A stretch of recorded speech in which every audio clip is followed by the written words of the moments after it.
بجائے اس کی کہ قابلیت اور اہلیت کی بنیاد پر بھیجیں. آپ کا انتخاب رشتہ داری، برادری اور اس بنیاد پر ہوتا ہے تو پھر کبھی معاملات بہتر نہیں ہوں گے. تو معاملات کو بہتر کرنے کے لیے کوشش کریں. یہ لڑائی جھگڑے، سوشل میڈیا پر گالم گلوچ، گلی محلوں میں لڑائیاں کرنا، الیکشن آفیسز پہ حملے کرنا، یہ سارے عمل کسی صورت میں درست نہیں ہیں. تو انتخابی عمل کو پرامن اور خوشگوار بنائیے اور پوری دنیا کو یہ بات بتائیں کہ پاکستان کا چہرہ مسخ کرنے کی جتنی بھی کوششیں ہو رہی ہیں وہ قابل معافی ہرگز نہیں ہو سکتی، اور اس میں اپنا کنٹریبیوشن شامل کریں، اس میں اپنا کردار ادا کریں، تاکہ پوری دنیا کو آپ بتا سکیں کہ اس ملک میں بھی انتقال اقتدار جو ہے وہ انتہائی پرامن طریقے سے اور انتہائی خوشگوار طریقے سے ہو سکتا ہے.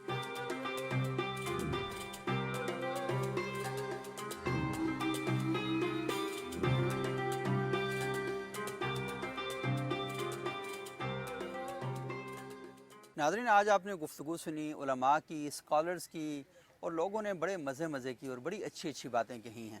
اور بنیادی بات یہی ہے کہ ہمارا کام ہے کہ اپنی ذمہ داری کو پورا کرنا.